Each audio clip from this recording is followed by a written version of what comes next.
So, greetings, and sensitive or aware of greeting people from all over the world, different time zones. And so saying good morning for here in California doesn't quite work. And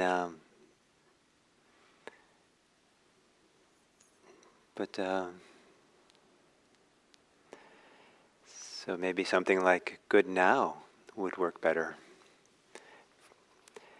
So anyway, nice to be here with you all and to have this few minutes together. As a preparation for the meditation today, and also the theme of a right livelihood for the little Dharma talk, I would like to highlight that meditation involves two complementary activities. One is involving awareness, and one is to be aware receptively, and the other is to be aware givingly, to bring and give attention to something, so applying attention, but also to have attention receive what's happening. And at different times, we've end up on different sides of that distinction, and eventually, when meditation gets deep, then the distinction falls away, and awareness is neither active or applied, nor receptive. It just is, and there's a feeling that things arise, just exist in awareness without our awareness being particularly receptive or active or applied. When the mind is filled with thoughts and ideas, and we're pulled away from the present moment, then sometimes we can choose one or the other of those, sometimes being applying ourselves and applying attention and placing attention and rooting attention and using attention to probe or investigate and really get anchored or rooted in some place, is really helps us to not drift off into thought. And sometimes what's most helpful is to just be receptive, especially when any kind of effort that seems like it's self-effort, like we're trying to do something, gets entangled or caught up in all the complicated ways in which we think of ourselves, or think of ourselves as the agent and the person who's supposed to accomplish and do something. And it can be much more relaxing sometimes just to be receptive and to receive. Whether we're being active or receptive in meditation, in both circumstances, the idea is to do so without greed, hatred, or delusion, without desperately wanting something or straining to get something or have something, or to be receptive and not kind of be deluded and think that I'm just magically going to be taken care of here and I just have to settle back and everything will be okay. Or not to be aversive, be receptive because there's something we don't want to look at and work with about ourselves, work through, and we're kind of aversive to making effort, and so this idea of being free of clinging, of forcefulness, of straining, of complacency, of giving up or being too passive. There's all these ways in which how we are is important.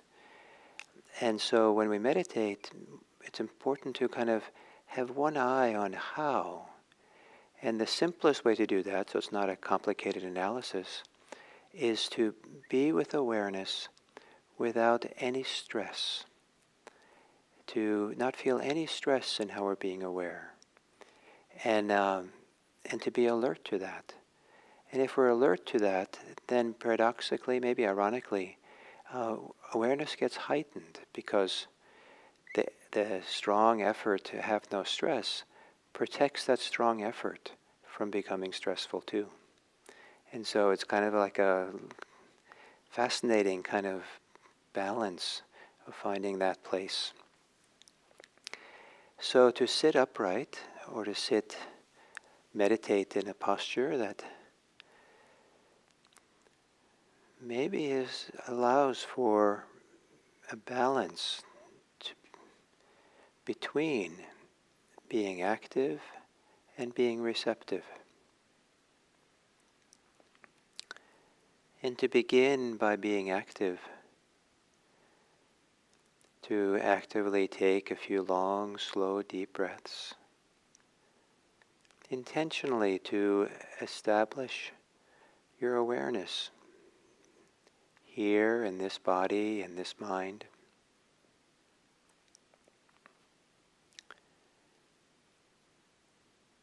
And intentionally, as you exhale, to relax, release the holdings of the body.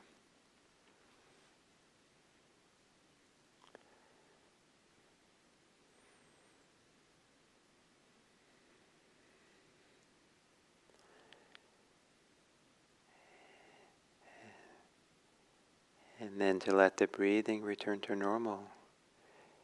And apply your attention by scanning your body and really feel that you're engaging your awareness to be aware of places in your body where there might be holding, tension, that you can relax.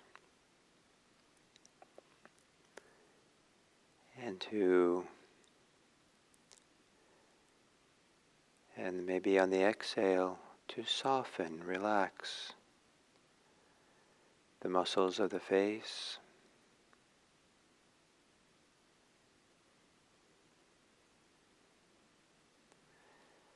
the muscles of the shoulders, maybe a releasing that's helped by feeling the weight of the arms, the gentle pull that they provide the shoulders.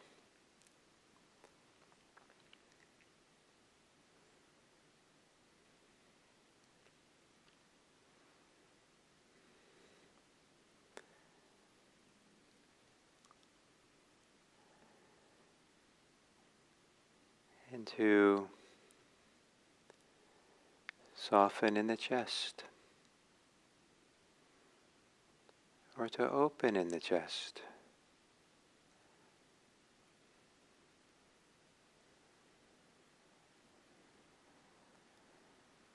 Perhaps relaxing any way that we feel guarded in the area around the heart.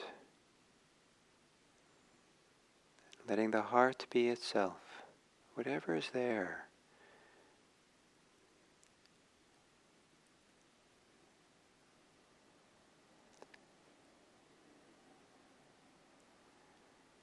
And softening the belly. Sometimes relaxing and softening a belly can be a movement of trust, because relaxing the belly makes us feel a little bit more vulnerable or tender. To trust it's okay for these minutes to soften and relax.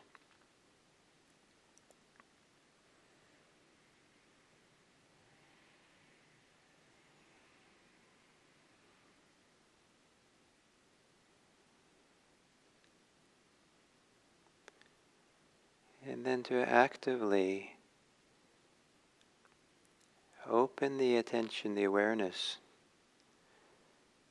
to receive the experience of body breathing.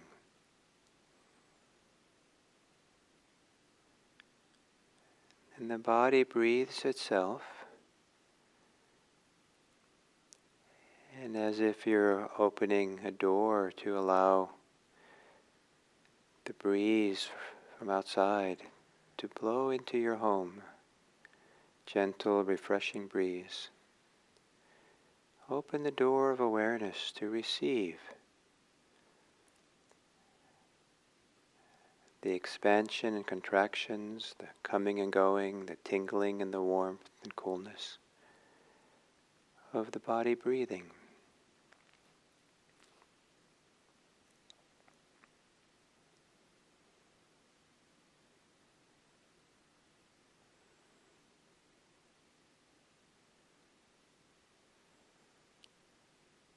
Maybe the awareness that is in the body itself. So not so much in the control tower, watching the breath, but rather the awareness of sensations. How the sensations of the chest, the belly, the nostrils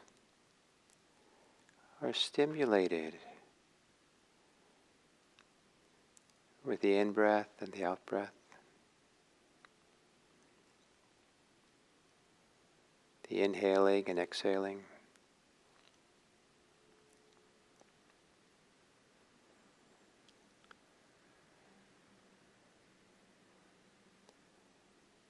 Maybe as if awareness is the body, and the inhaling and exhaling are like the waves that the sand receives as the waves wash across the sandy shore, advancing and receding. The waves of breathing wash across the body, being aware.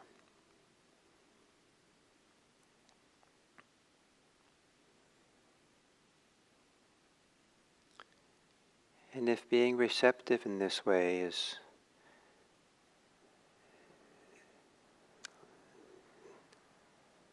doesn't help keep you in the present moment, then you might more actively imagine you're putting down roots into the soil of the body breathing, and awareness is planted or anchored, a little bit more active, gently, relaxedly active. A little bit of discipline, a little bit of strength of attention to stay there with the in-breaths and the out-breaths, but with no strain. Instead of strain, a kind of strength or gentle resolve to stay with the breathing.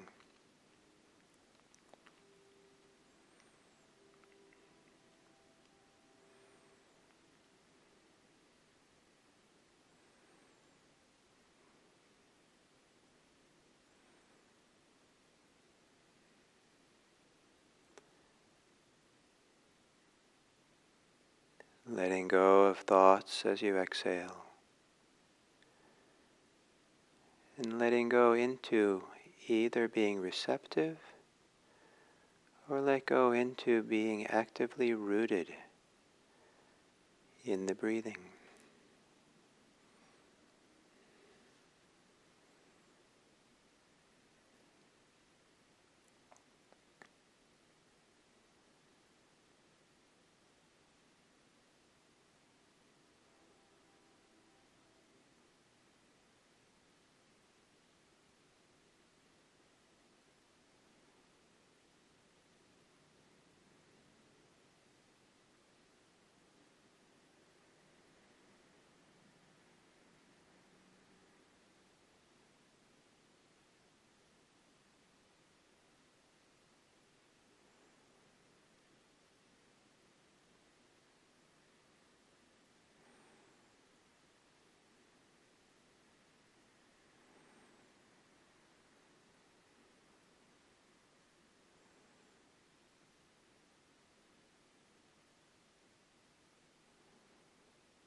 try being receptive of the inhale and actively riding out the exhale.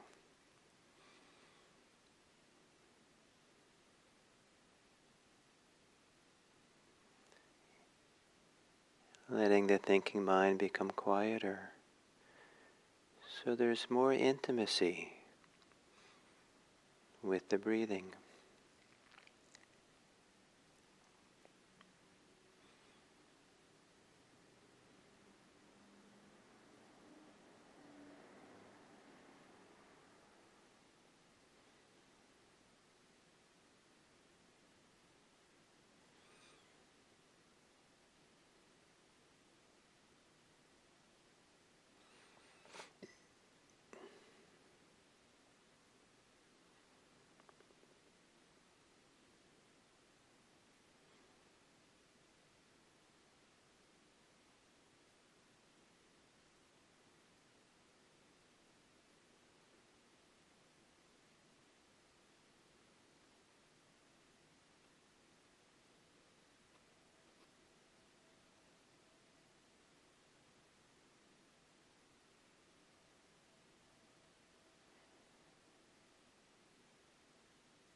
And then as we come to the end of this sitting, bringing to mind the image of a swinging door that can swing sometimes outward, sometimes inward, swinging back and forth. So our life swings between giving and receiving, which each in-breath we're receiving, and the exhale we're giving carbon dioxide and air out back to the plants that give us oxygen that we breathe in again.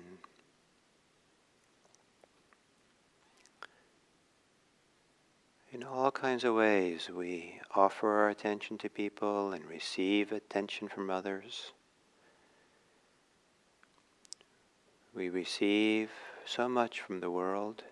Our whole life is dependent on receiving sustenance, breath and water and food. and also giving back.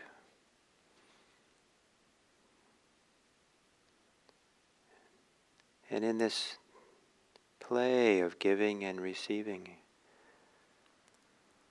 that's the medium, that's the means by which we can benefit the world. That's how we can make a difference. We can receive and we can give in ways that support all beings.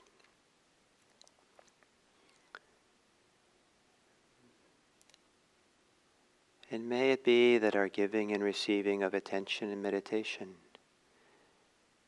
may it be in our letting go of selfishness and self-preoccupation, allows us to live delightfully in this and compassionately in the world of giving and receiving.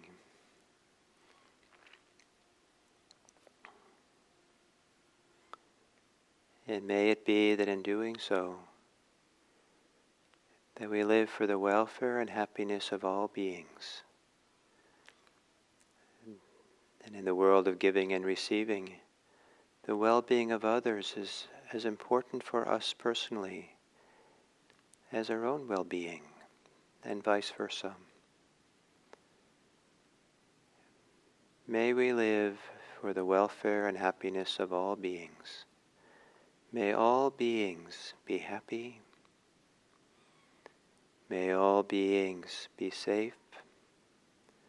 And may all beings be free.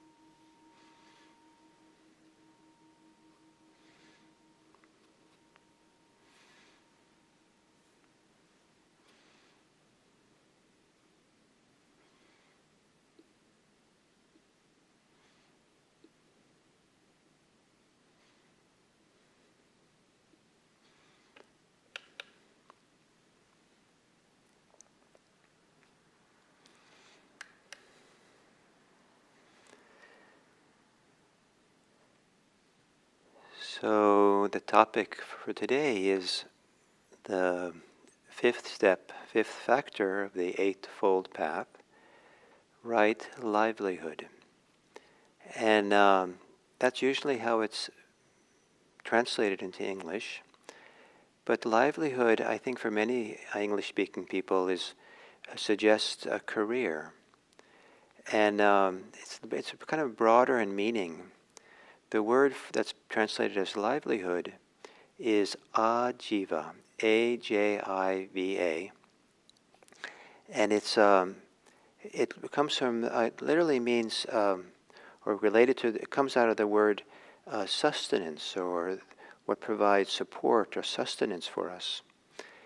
And so what sustains our life, and so what sustains our life often for people who work is their work. That some people put more time into work than anything else, and what provides them with the support, the sustenance for food and housing and clothes and the things we need for survival.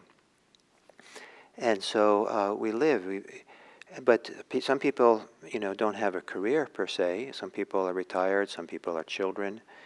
And what sustains their life? What's the sustenance that, and what sustains and sustenance is the kind of primary activity or primary source from which our life kind of depends and which we live by. So for a monastic doesn't have a job per se, but the monastic's sustenance and support for their lifestyle are the donations that people provide. And monastic doesn't eat unless someone offers them food. And so their sustenance comes from the support for others that arises because of how they live their lives. They live their lives dedicated to the Dharma, to practice and to teaching. And in a sense, their career, in a sense, is being a monastic, but their sustenance comes from the support that people have for that life and for what they're offering the world that way. So someone who's retired has, there's some primary source from which they get their sustenance, their support. And maybe it's Social Security, maybe it's the government, or maybe it's pension or something, or their savings. And so they're receiving that. And then with that sustenance, we then use it. If we're a farmer, we grow our own food, and the farmer's sustenance comes from their being a farmer. If a person is a merchant, sustenance comes from their work, and then they get income, and then they spend that income, and they provide support for other people. But in that kind of receiving and then giving back, in a monetary economy, we're intimately integrated in affected and affecting the world around us. How we consume, what supports and sustains our life, comes from some source, and that source may or may not be healthy for the planet, for others, and for other people, and so we want to be supported, have a sustenance that we feel good about.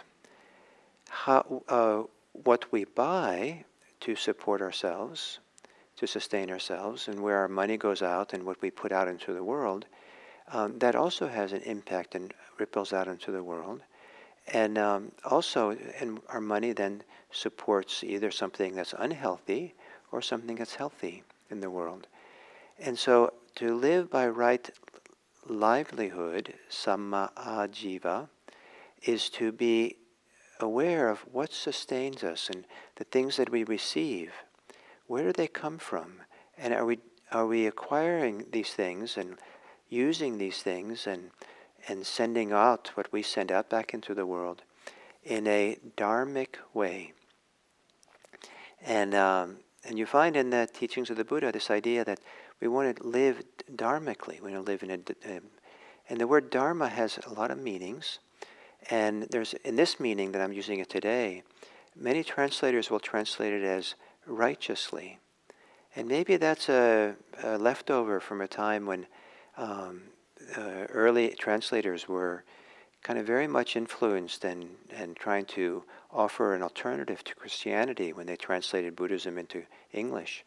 And maybe that's more of a Christian term, righteously, maybe.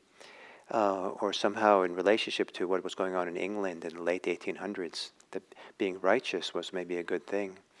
I think in the kind of English vocabulary I speak, I don't really use the word righteous very much, and it doesn't quite feel so righteous to use the word. It feels a little bit like self-righteous. Is a little bit problem. But the word that I like to translate Dhamma, Dharma, in this context is justly, with justice. Are we acquiring our sustenance dharmically? Are we acquiring it justly? Is justice being played out? And are we? So whatever we consume and buy and acquire and whatever supports us to live, is there justice for people and for the planet? Is it justly acquired? The primary way of understanding this, and this becomes, I think, the heart of right livelihood or right kind of living, is the idea that I repeated repeatedly for this Eightfold Path series. The primary one, is it causing harm? Or is it causing benefit, bringing benefit to the world? And this movement and care to avoid causing harm, but instead to live for the benefit of self and others, lays really at the heart of Buddhism. And not moralistically, as I keep saying, but rather it's healthy to do so. And the idea of promoting health for ourselves, health for others, health for our planet has a very different feel than doing something because it's ethical or moral to do it, or we're obligated to do it. But this act of generosity towards all things, wanting everything to become healthy and to thrive and do well. And also it comes from this motivation towards freedom, that we want to, if what we want to do is to walk the path of freedom, of spiritual liberation, we want to live our life in a way that supports that. And to live our life dharmically, to live with sense of justice, again, not because it's kind of a heavy thing to do, but because it really feels like a movement to our own freedom and the freedom of others. If we are ignorant of what the impact we're having on the world, in Buddhism that would be a bit of seen as a form of delusion. But to wake up, not only to our own present moment experience, but to really feel and understand the consequences of how we live our life. The Buddha was really, more than anything else, was a consequentialist. He was concerned about consequences, that the consequences we do are skillful, helpful, beneficial. And the consideration of what is healthy and beneficial probably shouldn't stop just as what's visible to us in the present moment, but also to give consideration to the ripple effect of our life out into the world. And so that we can live a life of contentment, of ease, of happiness, of blamelessness. We really feel better and better about how we live our life in this complicated, interrelated, interdependent life that we live, that we can participate in it in a healthy way. And so how we use our money as well. Do we use it to support what's going on in the world around us? So I think of money as kind of like a spin. Money is just a symbolic for value. But I think of it as kind of when we spend money, we put a spin into the world. And so if we go buy alcohol or buy cigarettes, we put a certain spin into the world. If we go and buy organic produce, we put a different spin in the world. And by cigarettes, we're supporting the production of more cigarettes. If we buy organic food, we're supporting the continuation and development of organic food. And so what we do with our livelihood, how we support ourselves, the same thing. What is it? What spin do we put out into the world? What if we're buying something that was created by the destruction of rainforests or mining rare metals in some place where they use child labor, then there's a certain spin to our spending patterns, and it has an effect and influence that goes out into the world. We don't always know where that spin goes, but it's kind of like a negative spin. But to do a positive spin, it's kind of like voting with your money. What kind of world do we want to live in? And we see this emphasis on right livelihood and care and attention to where the spin is and what we do. In one of the few places where the Buddha, in my reading, is really categorical about a statement about what to do and not to do. It isn't just a principle of avoiding harm or what's unskillful. And that is in his enumeration of 5 forms of livelihood which are considered wrong livelihood. And this is trade. It's all have to do with trading. So being in the business of trading in weapons, trading in living beings. So it would mean trading in cattle and chickens and that business of selling animals, but also trading of people. So slavery, certainly, pimping and sex trade, perhaps, of human beings. That would also be a kind of trading in human beings, which would be wrong livelihood. Trading in intoxicants, trading in poison, and trading in meat. So being a butcher or selling meat would be, the Buddha treated all of these as wrong livelihood, perhaps because of the spin they put out into the world, that they perpetuate a certain tendency to cause harm. And perhaps these kinds of trades do more harm than they do good for others, and more suffering. And so what's the alternative right livelihoods that really benefit the world and support the world and decrease the suffering of our world? And this is, since people spend a lot of their time, some people who work, a lot of time at work, and sometimes it's through their work that they have the biggest impact on the world.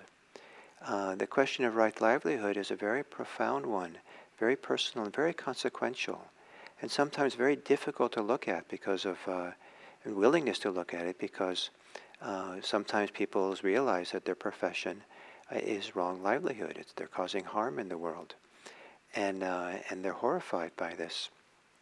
Some of the wonderfully and very ethical people who were involved in creating the whole social media and computers and in this whole technology world that's so big and right now, built all these kind of big websites and big tech companies and thought they were doing good in the world, and then not a few of them were kind of horrified at some point.